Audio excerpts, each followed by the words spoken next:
भज गोविन्दं भज गोविन्दं गोविन्दं भज मूढमते भज गोविन्दं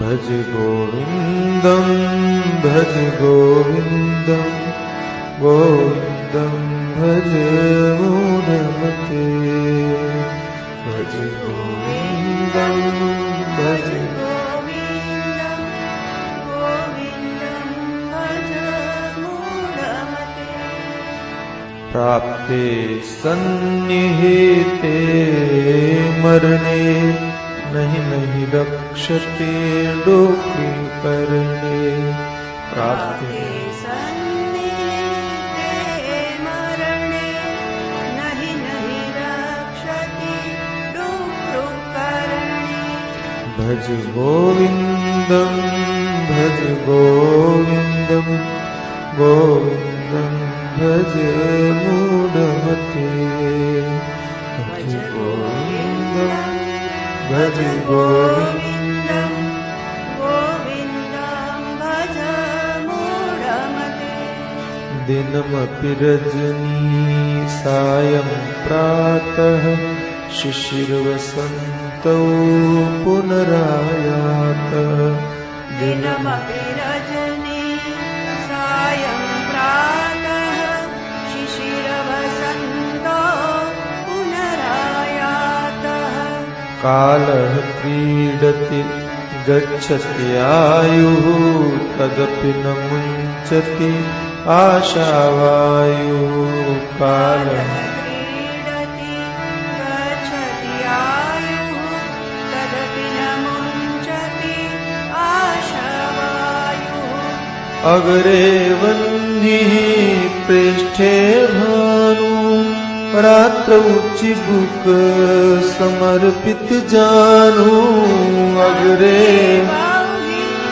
पृष्ठे भानु रात्रौ चिबुक समर्पित जानु करतल भिक्षा तरुतरवास तदपि न मुञ्चति आशापासः करतल भिक्षा तरुतलवासः तदपि न मुञ्चति आशापाशः भज गोविन्दं भज गोविन्दं गोविन्दं भज मूढमते भज गोविन्दं भज गोविन्दं गोविन्दं भज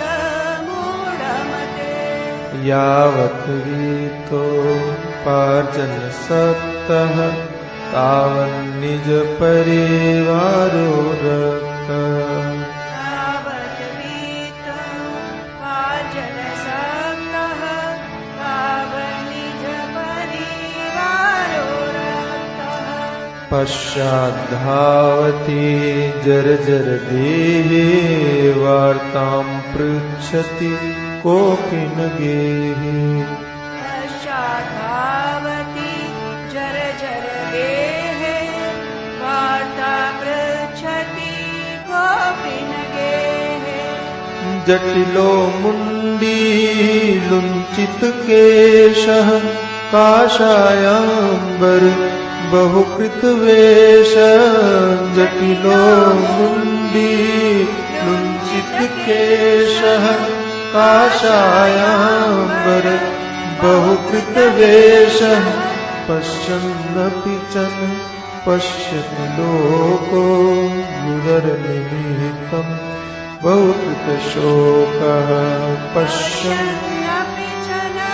पश्यति लोको गुदरनिमित्तं बहुकृतशोकः भज गोविन्दं भज गोविन्दं गोविन्दं भज मूढमते भज गोविन्दं भज गोविन्दं गोविन्दं भज मूढमते भगवत गीता किंचिदधीता गंगा जललव कणिका पीता भगवत गीता किंचिदधीता गंगा जललव कणिका पीता सकृदपि यस्य मुरारिसमर्चा तस्य यमः किं कुरुते चर्चा सकृदपि यस्य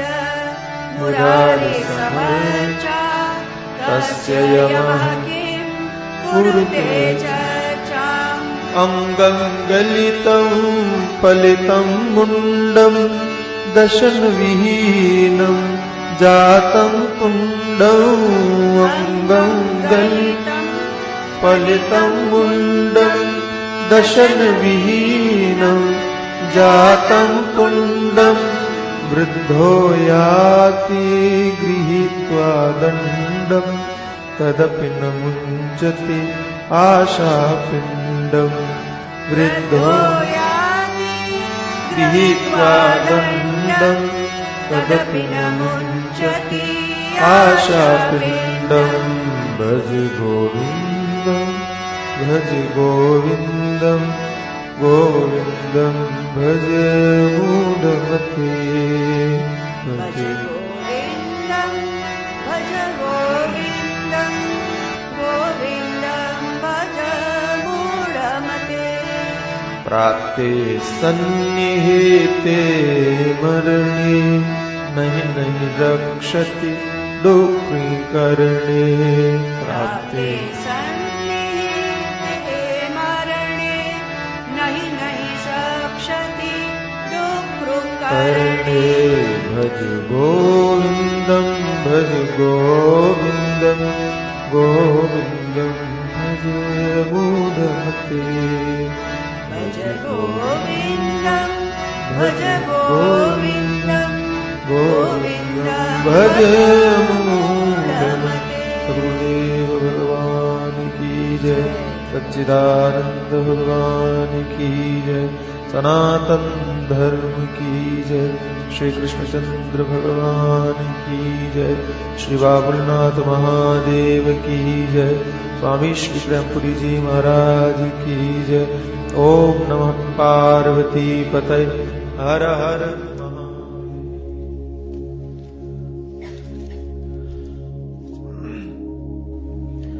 भगवान शंकराचार्य जी महाराज के द्वारा रचित चरपट पंजरी का आप लोग श्रवण कर रहे हैं। मृत्यु के सन्निकट होने पर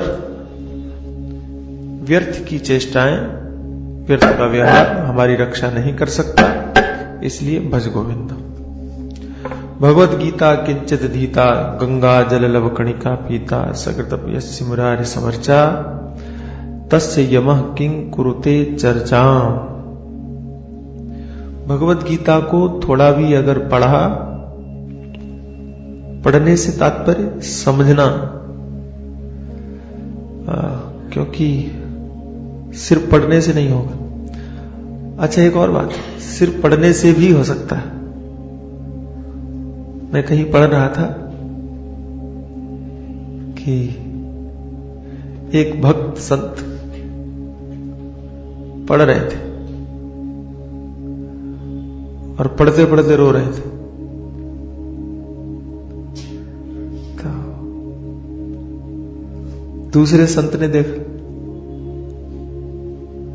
और वो बड़ी मस्ती आनंद से पढ़ रहे। तो पास में आए और उन्होंने कहा कि एक बात बताओ, तुमको तो पढ़ना आता नहीं, फिर पढ़ कैसे रहे हो?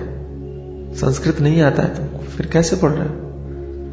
तो बहुत हृदय को छूने वाली बात। कहा मैं पढ़ नहीं रहा हूं, मैं देख रहा हूं, मैं कल्पना कर रहा हूं कि कैसे अर्जुन खड़े होंगे, कैसे कृष्ण उपदेश कर रहे होंगे, कैसे अर्जुन रो रहा होगा, कैसे भगवान मुस्कुरा रहे होंगे, मैं देख रहा हूं। अगर ऐसे पढ़ो गीता को तो भी कल्याण हो सकता है। तो किंचित धीता, कैसे भी थोड़ा भी अगर समझ लो जीवन में तो कल्याण हो जाए। गंगा जललव कणिका पीता, ऐसे ही गंगा जी का जल भगवान का चरणामृत, मैं तो यही समझता हूं, उसको आप लीजिए, पान कीजिए तो भला हो जाए। अब कहते हैं सकृदप यस्य मुरारि समर्चा। देखो क्रमशः स्थूल होते गए। भगवान की वाणी को समझ लो तो भला हो जाए, भगवान के चरणामृत का पान कर लो तो भला हो जाए, जल में श्रद्धा हो जाए तो। लेकिन बुद्धि इतनी स्थूल है कि वो परमात्मा के निराकार तत्व का चिंतन करने में असमर्थ हो तो कल्याण कैसे होगा?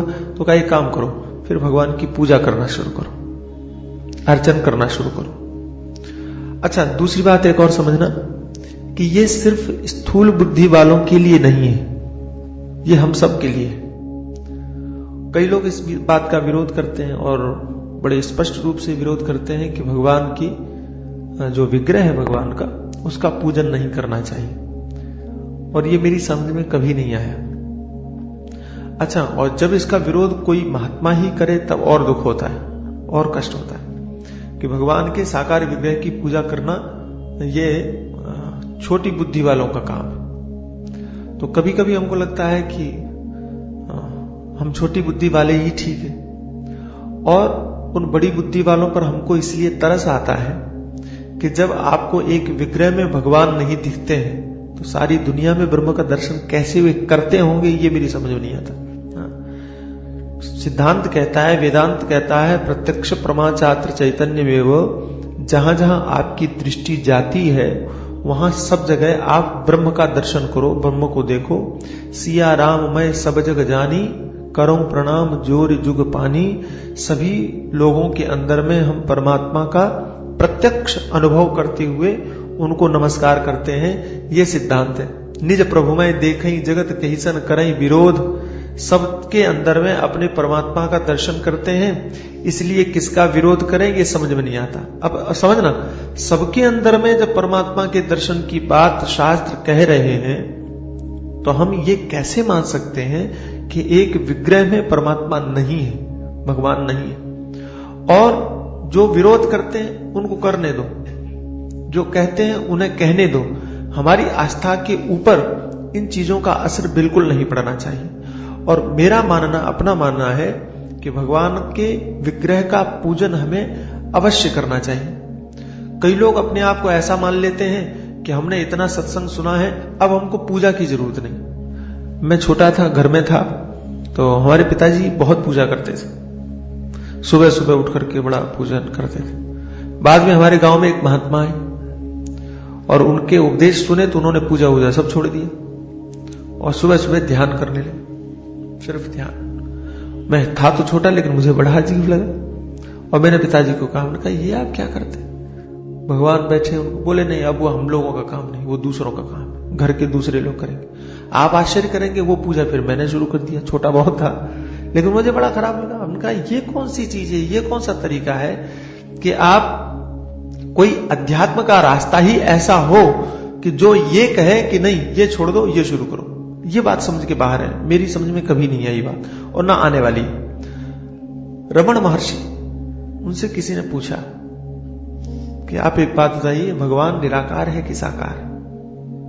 अच्छा, उनके जो जवाब था, उत्तर देने का तरीका बिल्कुल अलग होता है, बहुत अलग होता है। वो विवाद वाली बात ही नहीं करते, और वो जो उत्तर देते हैं वो ऐसा होता है कि उसके आगे बोलने वाले की चुप्पी हो जाती, मौन हो जाता है, बोल ही नहीं सकता। तो पूछा कि परमात्मा निराकार है कि साकार है? और पूछने वाले मुस्लिम सज्जन थे, तो वो तो निराकार ही मानते हैं, साकार मानते नहीं। तो जैसे पूछा, रमन ने उत्तर दिया कि तुम साकार हो कि निराकार हो, पहले ये बताओ। अब इसने कहा मैं तो साकार। तो कहा अच्छा, अगर तुम साकार हो यानी शरीर हो, तो जब तुमको कब्र में दफनाया जाएगा तो तुम ना कहोगे, तुम मना करोगे, इनकार कर सकोगे? थोड़ी देर रुका, उसने कहा कि नहीं नहीं नहीं, गलती हो गई, मैं साकार नहीं हूं, मैं निराकार। रमन ने बहुत बढ़िया बात कही, कहा कि हो तुम निराकार, लेकिन फिर भी तुम अपने आप को साकार मान रहे हो, तो फिर उस निराकार को साकार मानने में तुम्हें क्या परेशानी है?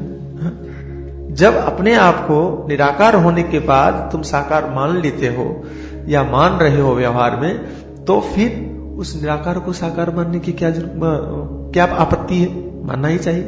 दूसरी बात एक मैं कहा करता हूं और हमेशा बड़े जोर देके कहता हूं कि आपको कितना भी ज्ञान हो जाए, कितना भी बोध हो जाए, लेकिन जब तक आपको रोटी खाने की जरूरत महसूस हो रही है तब तक आपको भगवान के साकार रूप को मानते रहना चाहिए, प्रणाम करते रहना चाहिए। जब तक आपको शरीर की आवश्यकताओं की अनुभूति हो रही है, अच्छा, और जिस समय वो अनुभूति पूरी हो जाए, खत्म हो जाए, फिर तो कोई को विधि को निषेधन, शास्त्र ही कहते हैं, वेद ही कहते हैं, उनके लिए किसी भी विधान का, किसी भी विधेय की विधि नहीं है, या कोई विधि करने के लिए शास्त्र आज्ञा ही नहीं देते। तस्य कार्यं न विद्यते, भगवान स्वयं कहते हैं कि जो इस पराकाष्ठा से ऊपर हो गया है।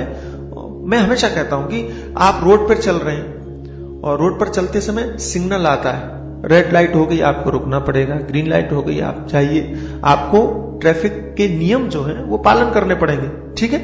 किसको? जो रोड पर चल रहा है। लेकिन जो आसमान से जा रहा है, जो उड़ के जा रहा है, उसको ग्रीन लाइट या रेड लाइट का सिग्नल देखने की जरूरत है? आवश्यकता ही नहीं है, जरूरत ही नहीं है।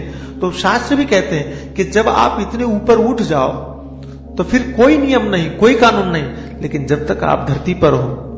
अच्छा, आकाश में उड़ने वाला व्यक्ति भी अगर जमीन पर चलेगा तो उसे मानना पड़ेगा, ट्रैफिक सिग्नल मानना। हमारे गुरुदेव कहते हैं कि राष्ट्रपति भी अगर रोड से गुजरेगा तो उसको ट्रैफिक के नियम पालन करने पड़ेंगे, उसे मानना पड़ेगा। और भले ही उसके लिए लाइन क्लियर कर दी जाए, ये बात अलग है, लेकिन लाइन क्लियर अगर नहीं है तो उसे रुकना पड़ेगा, उसको मानना ही पड़ेगा।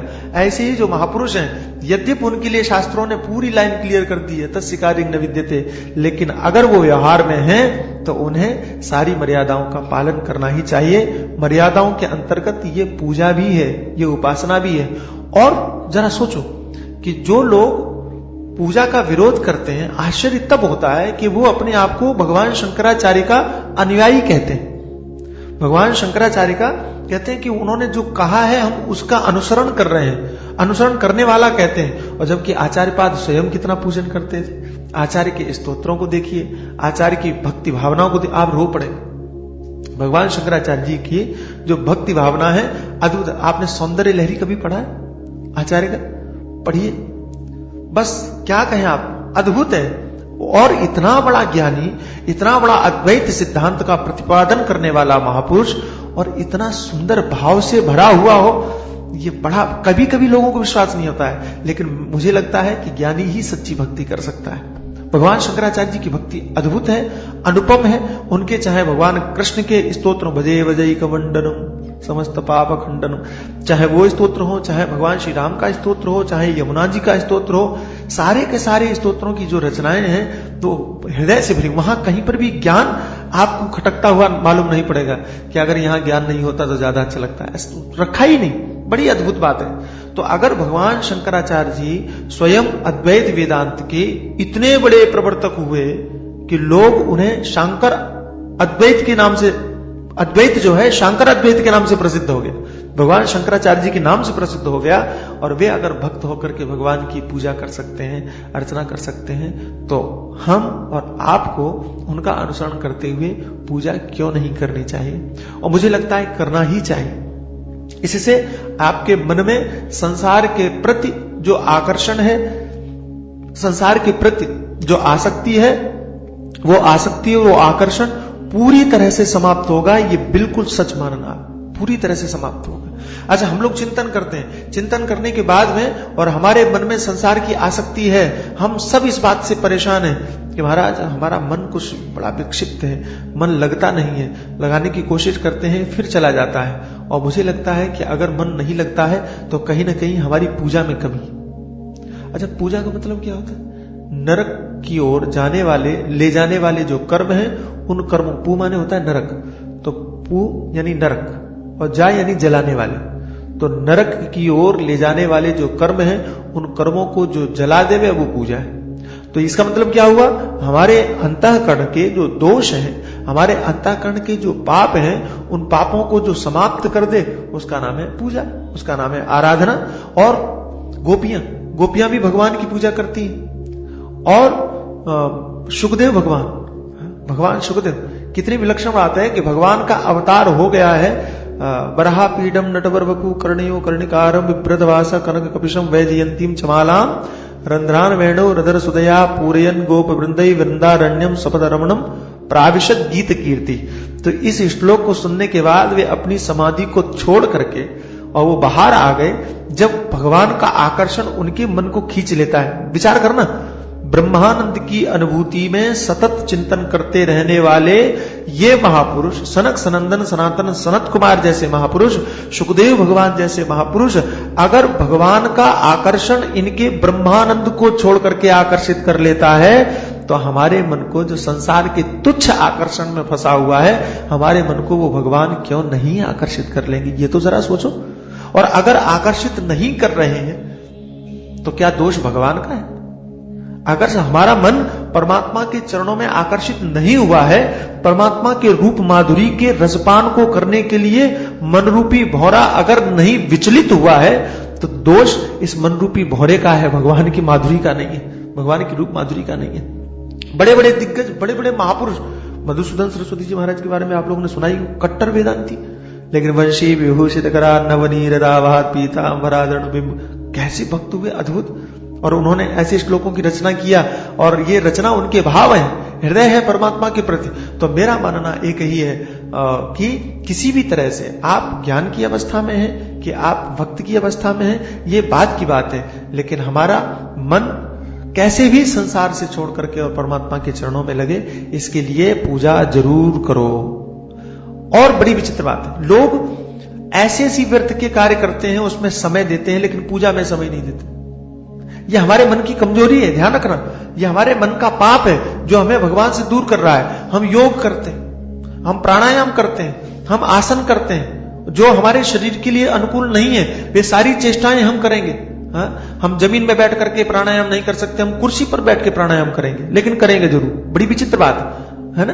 कितनी, मैं तो पागल हो जाता हूं ये सब देख करके, सोच करके। कितनी विचित्र बात है, कितनी अद्भुत बात है कि जो हमसे हो नहीं पा रहा है वो करने के लिए हम लगातार कोशिश करते हैं, लगातार प्रयास करते हैं, लेकिन जो हमसे सहज हो सकता है, भगवान शंकराचार्य जी कहते हैं ये सहज बातें हैं सब। तो कहा आप पूजा कीजिए, आप पूजन कीजिए। और इस पृथ्वी का सम्राट, चक्रवर्ती सम्राट अम्बरीश, कितने बड़े राजा, कितने बड़े दिग्गज, और वे करो हरे मंदिर मर्जनादेश, वे अपने हाथों से भगवान के मंदिर की सफाई करते हैं, वे अपने हाथों से भगवान को स्नान करवाते हैं, वे अपने हाथों से भगवान के लिए चंदन घिसते हैं। अच्छा, आप लोग शरीर स्वस्थ रखने के लिए तो आसन प्राणायाम करते हो? मैं कहता हूं पूजा करो, उसमें आसन प्राणायाम सब हो जाएगा। आप जब हाथों से चंदन घिसोगे तो उसमें ताकत लगेगी कि नहीं लगेगी? लेकिन वो तुम नहीं करना चाहते हो। चंदन लगाने के लिए तुम बाजार से घिसा हुआ ले आओगे, तुम चूरा लेकर के आ जाओगे कि पिसा हुआ आता है, बुरादा आता है, वो डाला और लगा दिया। आप अपने हाथ से घिस करके जरा देखिए, फिर हाथ से ठंडा ठंडा चंदन लगा करके देखिए, महिमा उसकी देखिए, और उसके बाद में फिर आनंद की अनुभूति जो आपको होगी उसका अनुभव कीजिए। कम से कम उसी बहाने, अच्छा घिसा हुआ लेकर के आ गए तो टाइम कितना लगेगा? लिया, डाला, पानी डाला, मिलाया, चिपकाया, लगाया नहीं, चिपकाया, लो भुग तो महाराज हो गया, सब व्यवस्था है। ये हम पूजा नहीं करते हैं, ये हम भुगत रहे हैं, ऐसा लगता है। हमको लगता है क्योंकि हमें नहीं करेंगे तो इस बात का डर है कि कहीं कोई विघ्न ना आ जाए, घर में कहीं अशांति न छा जाए। मैं अभी पढ़ रहा था, एक इन्होंने भैया ने दिया हमको व्यास विचार, पांडुरंग शास्त्री जी का, बढ़िया है, बहुत बढ़िया, बड़ा अच्छा लगा। कहने लगे हमारे यहां की एक पद्धति है, प्रक्रिया है कि कोई भी कर्म भक्ति पूर्वक करो, भय पूर्वक नहीं। समझ में आया? कोई भी कर्म भक्ति पूर्वक करो, भय पूर्वक नहीं। जैसे बीड़ी मत पियो, धूम्रपान मत करो। क्यों? क्योंकि भक्ति यह है, क्योंकि शास्त्र का निषेध है, शास्त्र की मर्यादा है, मत करो। नहीं माना आदमी, दूसरे उससे कहा कि देखो बीड़ी मत पियो। क्यों? बोले फेफड़े खराब हो जाएंगे। अब फेफड़े के डर से अगर तुम बीड़ी नहीं पी रहे हो तो कर तो ठीक रहे हो, लेकिन उसमें भक्ति नहीं है, उसमें शास्त्र की आज्ञा का पालन नहीं। तीर्थ यात्रा करो, कहां जाए? बद्रीनाथ चले जाओ। तो बद्रीनाथ भक्त भी जाता है, और बद्रीनाथ जो क्या बोलते हैं उसको, पिकनिक मनाने वाले भी जाते हैं, हिल स्टेशन घूमने की इच्छा रखने वाले भी जाते हैं। तो वे गए, और उन्होंने भी देखा तो उन्होंने बर्फ देखी, उन्होंने पहाड़ देखे, उन्होंने हरियाली देखी, कुछ नहीं मिला। और ये भक्त, इसने भी बर्फ देखी, इसने भी हरियाली देखी, इसने भी पहाड़ देखे, लेकिन इसने देखा कि भगवान के कारण ये सब सुंदर है। ये भावना ये परिवर्तित होगी, शास्त्र की आज्ञा का पालन हुआ। तो यहां देखो, हम भी नहाते हैं, हम लोग भी स्नान करते हैं। हम लोग क्यों नहाते हैं? कि नहाएंगे नहीं तो शुद्ध नहीं होंगे, ठीक है ना? नहाएंगे नहीं तो हम पवित्र नहीं होंगे। हम अभी अपवित्र हैं, सोए हैं, सोते समय पर पूरे शरीर, ये मलायतन शरीर है, शरीर से मल निकला है, आंखों में मल, कानों में मल, नाक में मल, मुंह में मल, शरीर के रोम रोम में मल है। और जब तक इसको धोकर के साफ नहीं करेंगे तो ये पवित्र नहीं होगा। पवित्र होगा तब हम भगवान की पूजा के लायक होंगे, पूजा करने की हमारे में योग्यता आएगी। और विदेशी लोग पश्चिम क्यों नहाता है? तो कहा नहाएंगे नहीं तो रोगी हो जाएंगे।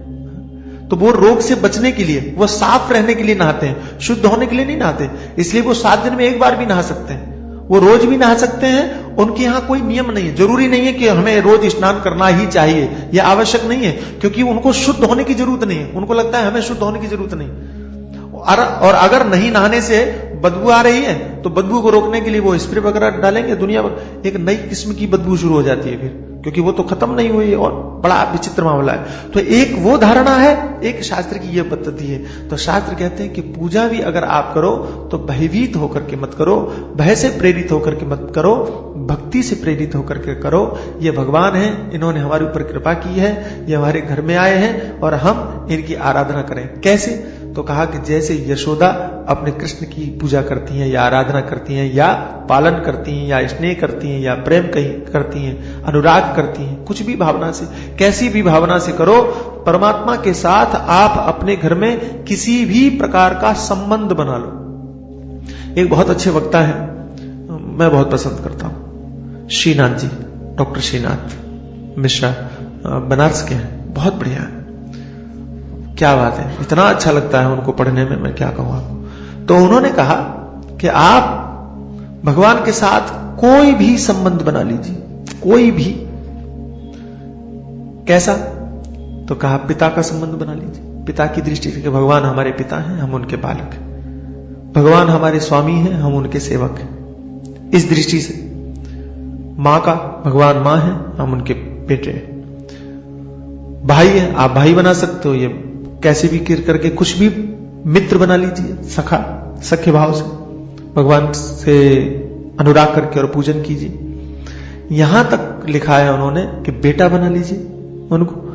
मैं बहुत दिनों की बात है कि मध्य प्रदेश, छत्तीसगढ़ हो गया वो, रायपुर, तो वहां एक गांव है राजीव, तो वहां के एक सज्जन है, उनके कोई संतान नहीं, बड़े दुखी थे, परेशान थे। तो हमारे जो दादा गुरु बड़े महाराज जी, तो उनके पास वो आकर के रोए कि महाराज मुझे बड़ा कष्ट है, दुख है।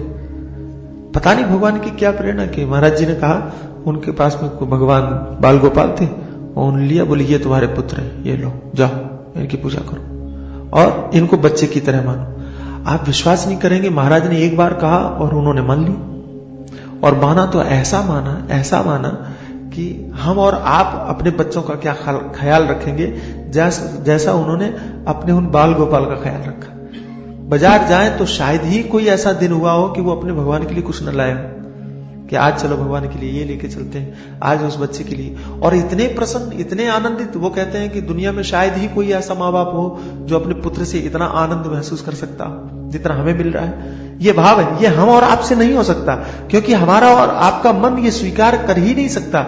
मैं ब्रज के भक्त में पढ़ रहा था कि एक माताजी थी और उनके कोई संतान नहीं थी और विधवा हो गई, तो वृंदावन में आकर के भजन करने की दृष्टि से पहुंच गई, रहने लगी, और उन्होंने भगवान को पुत्र बना लिया।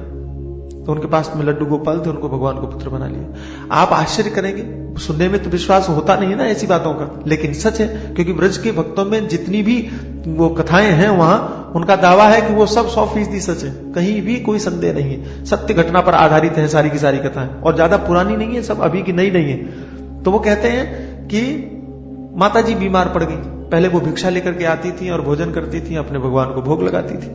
जब बीमार पड़ गई तो अब भिक्षा कौन लाए? आप आश्चर्य करेंगे कि भगवान भिक्षा मांगने जाते थे, वो भिक्षा करके लाए और लेकर के और माता जी को खिलाए और खुद खाए। कई बार तो ऐसा होता था कि भगवान चले जाते, ये ढूंढने जाती, कहां चले गए। तो ये विश्वास हमारे मन को नहीं होता है, लेकिन भगवान भाव के भूखे हैं। आप किसी भी तरह से अपने आप को उनके साथ जोड़ लो, भगवान उस भाव की परिणति में आपको वैसा ही व्यवहार, क्योंकि उनकी तो प्रतिज्ञा है। क्या प्रतिज्ञा है? ये यथा मां प्रपद्यन्ते तांस तथैव भजाम्यहम्।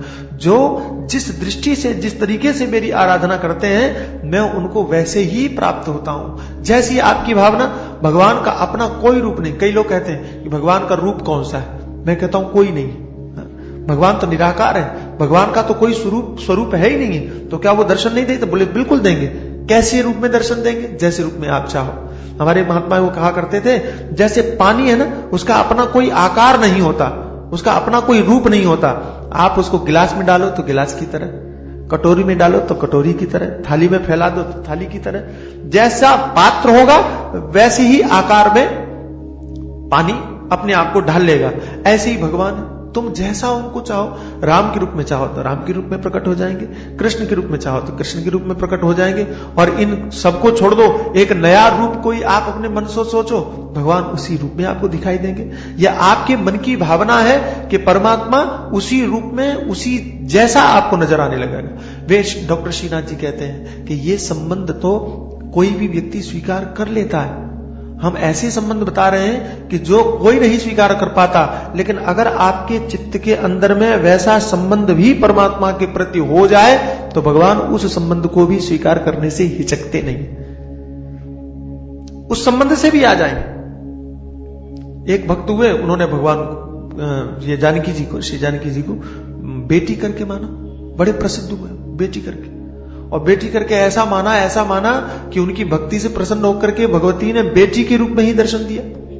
फिर उनके पुत्र हुए, कमाल की बात देखिए, उनके पुत्र हुए और उन्होंने अपनी मां से पूछा कि मां, दूसरी जो बहनें हैं वो अपने भाइयों को राखी बांधने के लिए आती हैं और मेरी बहन कहां है? तो मां क्या जवाब दे? पिता थे नहीं और बेटा बालक छोटा ही था। तो मां ने बेटे को समझाने के लिए कह दिया कि बेटा, पिता जो है, तुम्हारी जो बहन है वो बहुत बड़े घर में उसका विवाह हुआ है, तो वहां ज्यादा जिम्मेदारियां होती हैं, इसलिए वो नहीं आ पाती। तो कौन है? नाम क्या? सीता जी उनका नाम है, श्री जानकी जी। अच्छा, सीता जी कहां पर विवाह हुआ? बोले अयोध्या में, अवध नरेश चक्रवर्ती सम्राट महाराजा दशरथ के घर में, इसलिए वो आ नहीं पाती। तो इसने कहा ठीक है, वो नहीं आ पाती, हम तो जा सकते, मैं तो जा सकता हूं, इसलिए मैं जाऊं और चला जाऊं तो मिल जाएंगे। अब मां क्या कहे? तो विश्वास पूर्वक कह दिया, ना बोलेंगे तो इसको तो बोले हाँ तो मिल जाएंगे। अब ये पागलों की तरह, और ये चला मिथिला से अयोध्या के लिए पैदल चला, पागलों की तरह। विश्वास था कि बहन के पास जा रहा है, और वहां पहुंचा, वहां जाकर के और लोगों से गलियों में ढूंढते हुए, पूछते हुए कहता है कि आप ये बताइए कि श्री राम जी का घर कौन सा है? तो लोग, कौन राम? राम को नहीं जानते? दशरथ के जो पुत्र है, चक्रवर्ती सम्राट है। लोगों ने कहा पागल है। अच्छा, हम लोगों से भी अगर पूछे तो ऐसे ही तो लगेगा, पागल है। किसी ने नहीं बताया तो ये थक गया बेचारा, और थका तो था ही, सो गया। और मैंने पढ़ा, बहुत प्यारा लगा कि जब कनक भवन में पट बंद होने लगे और पट बंद हो गए, भगवान को सुला दिया, तो भगवान श्री राम ने जानकी जी से कहा कि अभी सो नहीं सकते हम लोग। क्यों? क्यों? बोले तुम्हारा भाई आया है, उसको जब तक नहीं मिलेंगे कैसे सो सकते? चलो तुम्हारे भाई से तो मिलके आए। और ये लोग आए, भगवान श्री राम, श्री जानकी जी आई और सोते हुए उस बालक को जगाया। अच्छा, जो आप सोच करके सोते हैं वही बोलते हैं। जागती कहा कि तुमको हमारे श्री राम का पता मालूम? भगवान श्री राम ने कहा मालूम। बोले नहीं आप झूठ बोलो। बोले भगवान ने कहा बिल्कुल नहीं, झूठ नहीं बोला, सच बोल रहे। मालूम है? तो कहा कहां है?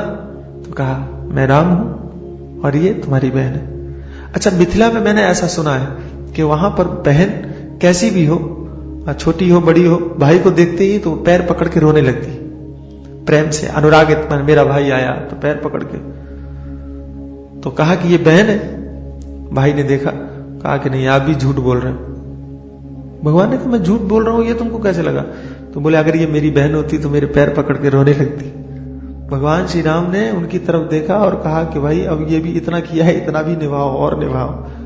और वो जगत जननी भगवती पराम्बा, ये भक्ति का भाव है, वो पैर पकड़ करके और रोने लगी।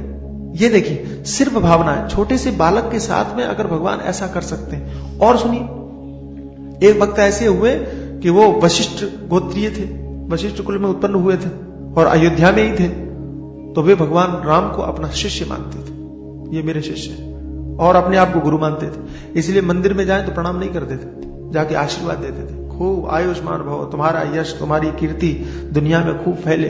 लोग पागल कहें कि अजीब आदमी, ये बोले ये आशीर्वाद क्यों देते हो? तो क्या भाव है, हम लोगों की बस की बात नहीं है ये सब। उन्होंने क्या कहा पता है? बोले हम वशिष्ठ गोत्री, अगर हम प्रणाम करेंगे तो उनको पाप लगेगा। क्या बात, हम प्रणाम करेंगे तो इनको पाप लगेगा, अगर हमने प्रणाम किया तो इनको दोष लगेगा, इसलिए हम प्रणाम कर नहीं सकते। हम ब्राह्मण हैं, ये क्षत्रिय हैं, ये ठाकुर हैं, इनको हम कैसे प्रणाम उनको करना चाहिए। तो लोगों ने कहा कि तुम उन्हें अपना शिष्य मानते हो, लेकिन उन्होंने कभी तुमको गुरु माना? बोले न माने, क्या फर्क पड़ता है? बोले नहीं, ऐसे नहीं हो, तो संबंध तो दोनों की तरफ से होने चाहिए। हम तब माने जब वो भी तुमको अपना शिष्य, अपना गुरु के रूप में स्वीकार करें। बोले ठीक है, तुम नहीं मानते तो चलो दिखा देते। आए और भगवान से कहा महाराज हमें तो पता है कि आप हमारे शिष्य हो, जरा इन लोगों को बता दीजिए। और सभी ने प्रत्यक्ष देखा कि भगवान के मुकुट उड़े और उनके चरणों में जाकर के गिर गए। ये अद्भुत बात है, ये प्रेम की बात है। तो मेरा मानना है कि आपके घर में बैठे हुए भगवान को आप घर का स्वामी बना लीजिए, घर का मालिक बना लीजिए, सारे काम भगवान से पूछ करके कीजिए, सारी चीजें, कोई भी संकट की बात आए भगवान के पास पहुंच जाइए और जाकर के कहिए कि हे प्रभु, और मेरी ये इच्छा है, मुझे आप बताइए कि मैं ये करूं कि नहीं करूं। आप जैसे बड़े लोगों से पूछ करके कोई काम करते हैं, आप भगवान से पूछ करके कीजिए, लेकिन ये मन में विश्वास कीजिए कि भगवान निश्चित रूप से आपको जवाब देंगे, निश्चित रूप से भगवान आपसे कहेंगे, और उन सारी शंकाओं का समाधान हो या ना हो, ये भी टेंशन मत लो, आप ये भी परेशानी मत लो, क्योंकि जब आप भगवान से पूछ करके कार्य कर रहे हैं तो किसी भी कार्य में कोई भी त्रुटि परमात्मा नहीं होने देंगे। और अगर त्रुटि हो रही है, उस त्रुटि के पीछे भी उन भगवान की कोई ना कोई लीला अवश्य है, ये आप अच्छी तरह से समझ लेना। और ये समझ करके हमेशा प्रसन्न रहो, हमेशा खुश रहो, कभी अपने चित्त के ऊपर बोझ रखो ही मत। हमारे भगवान तो इस बात को सदैव कहते हैं कि आप हल्के हो जाओ, सारा भार हमें सौंप दो। अच्छा, हम गाते जरूर हैं, अब सौंप दिया इस जीवन का सब भार तुम्हारे हाथों, खाली गाने के लिए गाते हैं। हमको लगता है ये गाने का भार और ले लेते हैं कि ये याद करना है, ये याद करके सुनाना, किसको सुनाना है ये आज तक मैं नहीं समझा। रटना है हमको, याद करना है और सुनाना है, लेकिन कभी हमने ये माना नहीं कि अब सौंप दिया इस जीवन का सब भार तुम्हारे।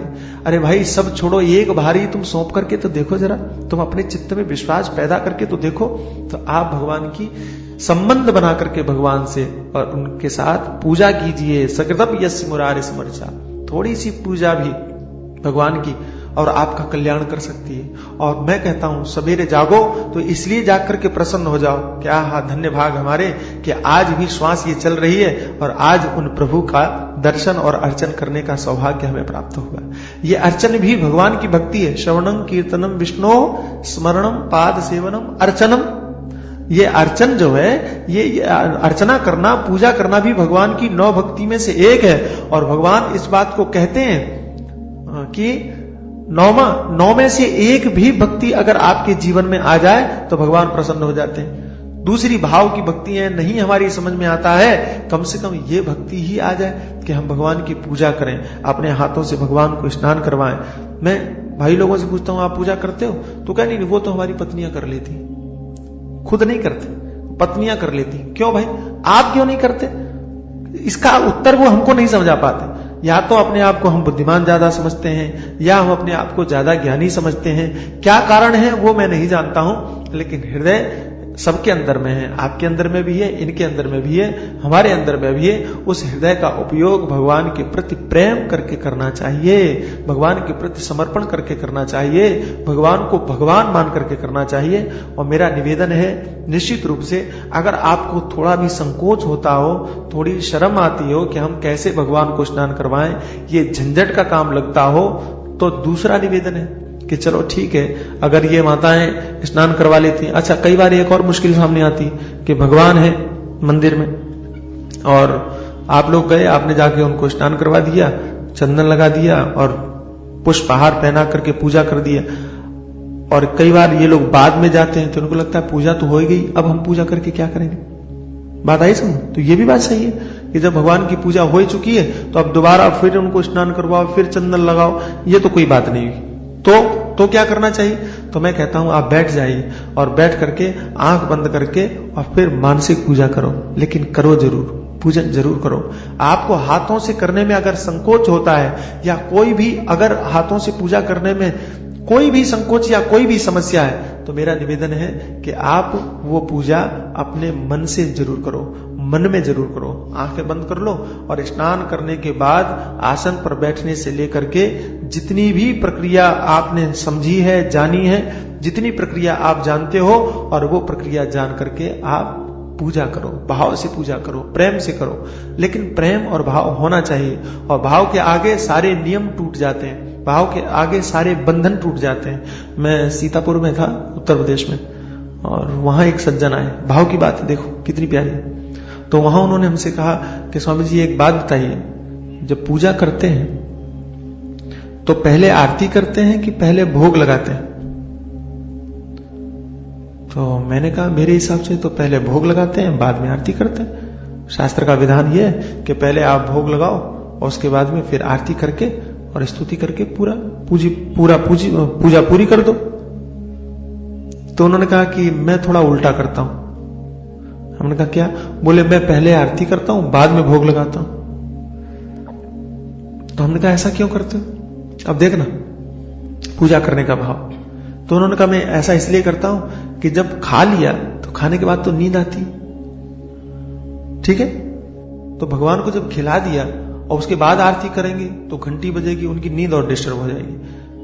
मैंने कहा भाई शास्त्र ने जो कहा है कहने दो, तुम ऐसे ही करना। बात है समझ?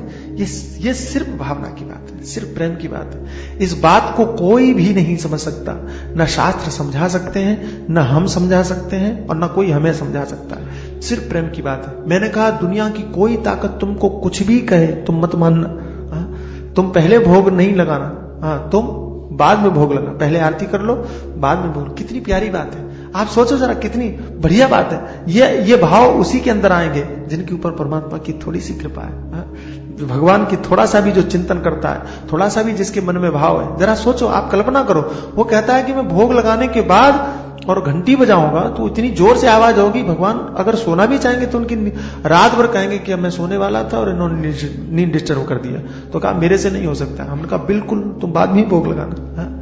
ये भाव है, ये प्रेम है।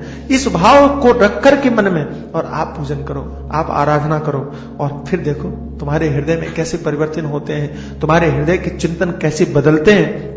हमारी जो समस्या है ना, सबसे बड़ी समस्या कि हमारा मन साधन में नहीं लगता है। ये आप कहना भूल जाओगे, लोगों को बताना भूल जाओगे, कुछ कहने की जरूरत ही नहीं पड़ेगी।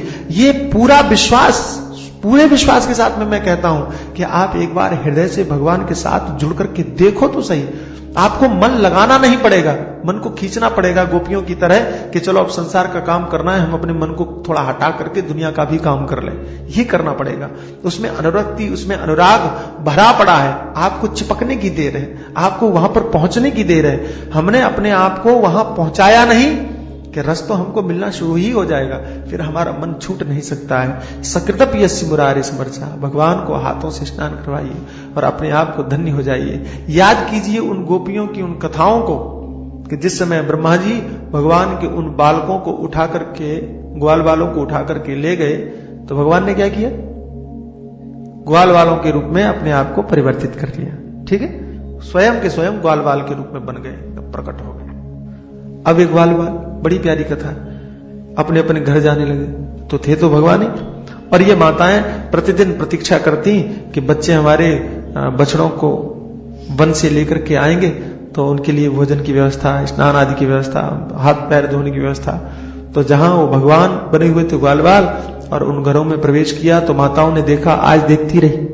और मैंने संतों से सुना है कि जब देखती रही तो भगवान ने कहा ये तो बड़ा गड़बड़ है, तो हिलाया, कहा मैं थक करके आया हूं, तुम देख रही हो, अरे भाई हमको नहलाओ, स्नान करवाओ।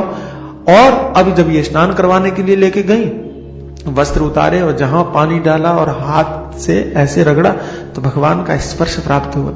स्पर्श प्राप्त हुआ तो अब तो इनकी फिर समाधि लग गई।